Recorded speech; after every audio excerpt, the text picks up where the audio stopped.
nor can hosting Osama bin Laden and attacking a neighboring parliament serve as credentials to sermonize before this council. India के external affairs minister doctor S Jaishankar की तरफ से एक बहुत ही sharp statement Pakistan के लिए आई है। अब मजे की बात यह है कि आज डॉक्टर जयशंकर ने बिलावल को, जब एक यूएन सिक्योरिटी काउंसिल का एक सेशन हो रहा था, और he is too young, matter of fact, वो जो डॉक्टर जयशंकर के सामने खड़े होते हैं तो इस तरह लगता है प्रोफेसर के सामने कोई स्टूडेंट खड़ा हुआ है, तो क्या उसको अपना नैरेटिव बयान करेंगे। डॉक्टर जयशंकर की तरफ से ये कहा गया कि होस्टिंग उसामा बिन लादेन, यानी उन्होंने ये कहा कि आपने उसामा बिन लादेन को जो होस्ट किया, तो उनका कहना था होस्टिंग उसामा बिन लादेन। उन्होंने कह दिया जी उसामा बिन लादेन कहाँ से पकड़ा गया। उन्होंने जो है वो और तनकीद शुरू कर दी। उन्होंने फिर हिलरी क्लिंटन का वाकया सुना दिया। अगर इन्होंने कुछ करना होता तो 75 साल बाद आज मेरा मुल्क 135 अरब डॉलर के कर्जे के नीचे ना होता। डॉक्टर जयशंकर ने कहा, और उसने यूरोपियंस की आंखों में आंखें डाल के कहा और अमेरिकन की आंखों में आंखें डाल के कहा कि भाई हम तेल ले रहे हैं क्योंकि मेरे लिए इंपॉर्टेंट मेरी अवाम है, ये है प्रायोरिटी। और जबकि पाकिस्तान का जो फॉरेन मिनिस्टर है वो क्या कहानियां सुना रहा है। आप आते हैं जहां पैसे मांगने आते हैं, आप पाँव में रींगते हैं आके। जैसे मैंने आपको कहा कि डॉक्टर जयशंकर की तरफ से ये कहा गया कि होस्टिंग उसामा बिन लादेन, यानी उन्होंने ये कहा कि आपने उसामा बिन लादेन को जो होस्ट किया, तो उनका कहना था hosting Osama bin Laden and attacking a neighbouring parliament does not serve as credentials to deliver a sermon at the United Nations council. ये उन्होंने बात इसलिए की क्योंकि जो बिलावल भुट्टो हैं उनकी तरफ से यूनाइटेड नेशंस में जो स्पीच की गई, जो बातें की गई, उसको उन्होंने एक मरतबा फिर कश्मीर का जिक्र किया। अब जो बात की है जयशंकर ने, उस बात से जाहिर है पाकिस्तान का कोई डिप्लोमेट जो है वो अगर इनकार करेगा तो आई बाई शाही मारेगा ना, क्योंकि ये तो एक ग्रिम किस्म का फैक्ट है कि ओसामा बिन लादेन जो है वो पाकिस्तान में मारा गया, और इस फैक्ट को खुद जो है वो पाकिस्तानी अथॉरिटीज ने बिला यानी विद कंसेंसस उन्होंने इसको जो है वो एक्सेप्ट किया। ये बात नहीं कि डिस्प्यूटेड है कि कोई एक सेगमेंट ऑफ सोसाइटी या कोई रिलायबल सोर्स ये कहता है कि नहीं नहीं ऐसा नहीं हुआ। इस पे सब इत्तेफाक करते हैं कि वो पाकिस्तान में मारा गया, तो अब वो पाकिस्तान में मौजूद था। अब इस पे बहस हो सकती है कि क्या उसने रिफ्यूज लिया हुआ था with the consent of the authorities or he was hiding without letting them know।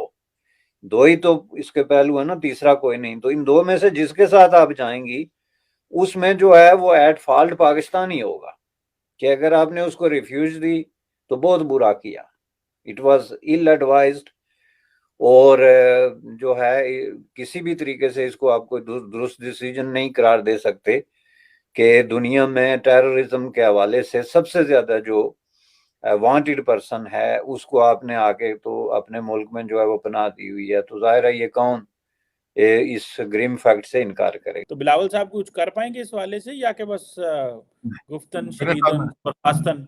वो कहते हैं इन तिलों में तेल नहीं है चीमा साहब। उसकी वजह ये है कि बिलावल साहब आने का हो सकता है ये ट्रिप हो के कोई मैंने प्रोटेस्ट करना जाके यूनाइटेड नेशंस, लेकिन मेरे हिसाब से तो वो सिर्फ अपनी पीआर अपने नेटवर्किंग के लिए आते हैं क्योंकि ख्वाब देख रहे हैं to become a prime minister of Pakistan. और वो मैंने और इस वक्त there is no match of India Pakistan, apple to oranges हैं। और इस वक्त मुझे ये बताएं, जब व्हाइट हाउस के अंदर से उनके साउथ एशिया का जो उनका बंदा है उसने परसों कह दिया कि India is a super power, तो आप उसको आप किस खेत की मूली हैं कि यहाँ पे आके प्रोटेस्ट करेंगे? किन बेसिस पे करेंगे? आप आते हैं जहां पैसे मांगने आते हैं, आप पाँव में रींगते हैं आके, जो वो कहते हैं शर्तें आप मानते हैं।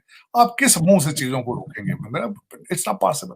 ना आपको ढंग की लॉबी फर्म हायर कर सकते हैं आप, ना आपके पास पैसे हैं, ना आपके पास कोई नैरेटिव है बेचने के लिए। आप दहशतगर्दी बेच बेच के दुनिया में अपने आप को आपने इतना बदनाम कर रखा है और डबल गेम खेल खेल के लोगों के साथ। और जिस दिन से उसामा बिन लादेन पाकिस्तान से मिले थे उसके बाद आपको लोग you have gone at least 25-50 years behind in foreign relations or public in foreign policy matters।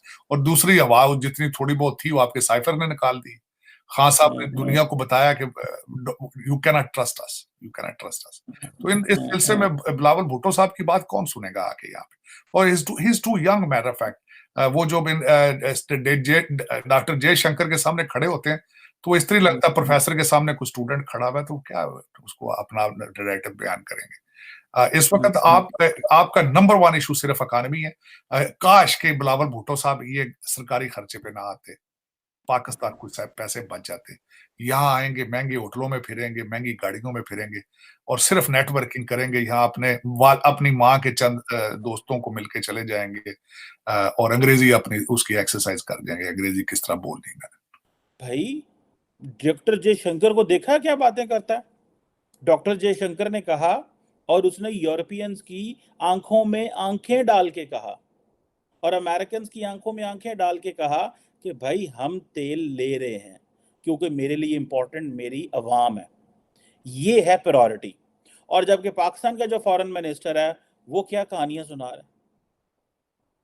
अब मजे की बात यह है कि आज डॉक्टर जयशंकर ने बिलावल को, जब एक यूएन सिक्योरिटी काउंसिल का एक सेशन हो रहा था तो उसमें दहशतगर्दी के ऊपर बहस हो गई।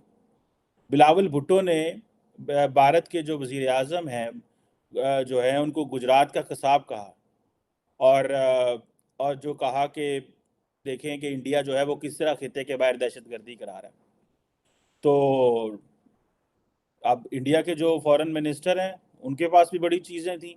उन्होंने कह दिया जी उसामा बिन लादेन कहाँ से पकड़ा गया। उन्होंने जो है वो और तनकीद शुरू कर दी। उन्होंने फिर हिलरी क्लिंटन का वाकया सुना दिया कि देखिए जनाब हिना रबानी खैर तो हमें ये बता रही हैं, लेकिन हिना रबानी खैर ही वजीर खारजा थी पाकिस्तान की, अमेरिका की, और वो आई और उन्होंने पाकिस्तान को कहा कि if you will grow vipers at your backyard they can bite you. इसका मतलब यह है कि अगर आप अपने घर के पीछे वाली जगह पे सांप पालेंगे